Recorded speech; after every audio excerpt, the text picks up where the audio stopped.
It shows how rock and roll really covers all four corners. It's not one sound. Hey, so, wow, Rock and Roll Hall of Fame induction 2023. Announcements have been made. So we thought we would go to someone who knows more about the Rock and Roll Hall of Fame than anyone else. John Sykes, the chairman of the Rock and Roll Hall of Fame Foundation. Woo! Hi, John. Hello. Well, that's my unpaid job. My paid job is to work with you every day at iHeartRadio. But I like to spend half my life doing something I don't get paid for. They should pay you more to work with us. There you go. 212-377. Do it. Call that number. Call Bob. More money for John. Hey, so, I mean, first of all, to be the chairman of the Rock and Roll Hall of Fame Foundation, so we're not just talking about a group of people who get together and figure out who's going to be inducted into the Hall of Fame. The foundation does a lot of really great, important things. Amazing what it does. I mean, first and foremost, it honors the artists that have changed music, or as we like to say, the sound of young America. Whether it's an amalgam of sounds. It's rhythm, blues, country, rock. I mean, which we'll get to, I'm sure. But also, education programs. This beautiful museum in Cleveland. Oh yeah, I Am Pay designed, which 500,000 people walk through every day. But social, we reach hundreds of millions through the the Rock and Roll Hall of Fame site. And it's a celebration of the sound of young America. They look different, they sound different, but they have one thing in common. They have a spirit and attitude that moves culture. Gandhi, have you been to the Rock and Roll Hall of Fame in Cleveland? Of course I have. Isn't it multiple amazing? times. Yeah. I love looking at the outfits, and I'm like, wow, that person's taller than I thought they were. They're so much smaller than I thought they were. It's amazing. Yeah. And when you go to the Hall of Fame, if you get like the back room, if you sign up, they give you the back room tour. You see Elvis's jacket he got from the Army. You see Prince's amazing Purple Rain coat. But besides just clothing and lyrics on the wall, they've now gotten into amazing displays. Peter Jackson did a Get Back installation to celebrate the Beatles. The Beatles doc that ran on Disney. And they actually built one just for the Hall of Fame, and Peter Jackson edited video just for that. So there's a lot going on there. But again, the Hall of Fame is ubiquitous. Whether you live in Cleveland or go to Cleveland, you could live in London, Phoenix, and you can connect with the artists that you grew up and you love. Another reason why you should love John Sykes? Yes. He sends me Grater's ice cream every year. Oh my God, Grater's is the best thing in the entire world. It's the heroin of ice cream. It truly is. It really is. And I have about 10 friends in the world who every Christmas, no matter where I could be in the middle of Tanzania, send the ice cream. That's what I do too. And Elvis is in there, and it's amazing stuff.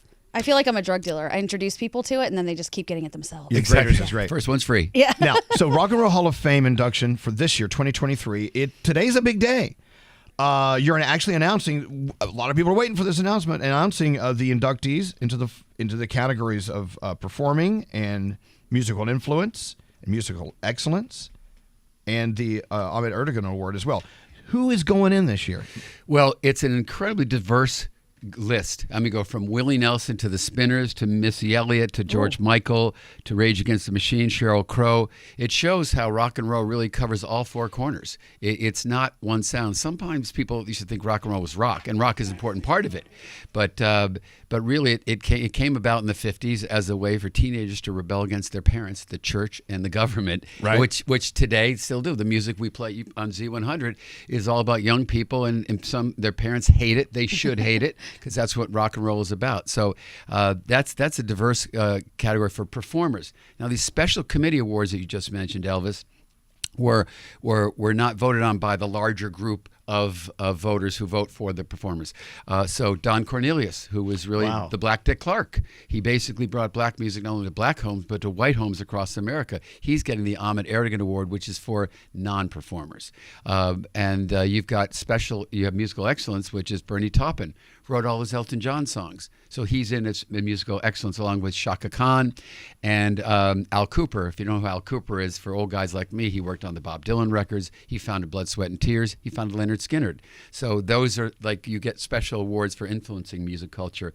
And then they have one more called Musical Influence, and that's DJ Kool Herc this year, he's the father of hip hop 50 years ago. 50 years.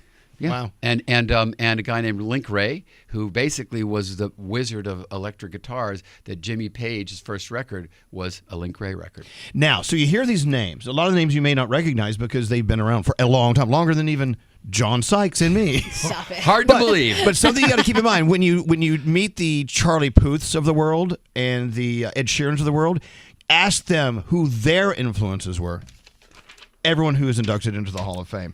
That's the importance of the Rock and Roll Hall of Fame. It's the influence of these historical superstars in music. They are the foundation builders of what we listen to today. And any new artists you're going to discover this year, they've been influenced by someone on this list. And if we do this right, we keep evolving. So one day Charlie's in the Rock and Roll Hall of Fame, and there's some young 15-year-old kid who loves the music of Charlie Puth, and he or she then wants to follow in his footsteps. So the rock and roll is not just 1950; it's 2023, because it's the sound of young America, whether it was then or now.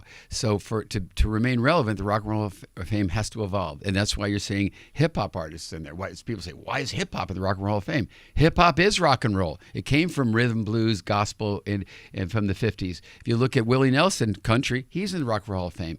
So you make a really good point, Elvis, is that these are historical figures now, and if we do this right, Charlie and Rage Against the Machine and Sheryl Crow and Kate Bush, they'll be historical figures for the next generation of musicians who want to follow in their footsteps. All right, so I know there'll be a big ceremony, there'll be a big concert, and then we'll see it eventually somewhere, streaming somewhere. When do we know more? When can we see it and smell it and taste it? Taste it. Well, we can see it. You can see it live.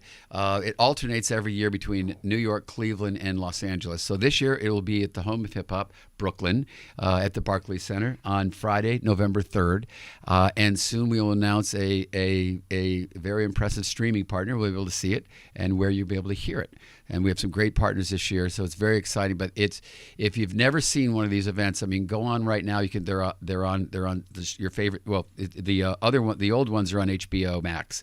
The new one's going to be somewhere else, and you can see what happens on these stage. I mean, you've got you'll have Rob Halford from Judas Priest get up with Dolly Parton. Lenny Kravitz with Lionel Richie. Pat Benatar will get up and sing with the Eurythmics. It's the camaraderie. Olivia Rodrigo gets up and sings with Does You're So Vain by Carly Simon. The actual induction ceremony is an incredible night where the old artists meet the new artists. And we did that on purpose to show that rock and roll is always evolving. And so when you're a young artist, you want to be there because you know one day that's going to be your home. Wow. And that's what the dream's all about, right? That's what the dream's all about. So, wow, heavy day. The chairman of the Rock and Roll Hall of Fame Foundation, John Sykes, of course, every time you see an iHeart experience on Fox or wherever you see, it could be the awards, it could be the music festival, whatever, that's John Sykes as well. So you see the influence of what he was talking about on the Rock and Roll Hall of Fame stage on our stages as well. Yeah, you kind of ripped yourself off there a little bit. Exactly right. Well, it's the we're not on TV, but if I look at, they say the paranoid schizophrenic, shut up, he doesn't have to. But the great thing about being here at iHeart is that we are right in the center of everything that's happening in music. So it's the perfect unpaid job for me to have on the side, the Rock and Roll Hall of Fame, because the music you play here today in Z100, like Charlie Puth, one day they'll be in the Rock and Roll Hall of Fame. And there you have it. What do you want to hear? Missy Elliott, Rage Against the Machine? Missy Elliott. First female hip-hop artist ever to be inducted in the Rock and Roll Hall of Fame. Missy Elliott. The Congratulations. best. I love John her so Sykes, much. thank you for coming in today.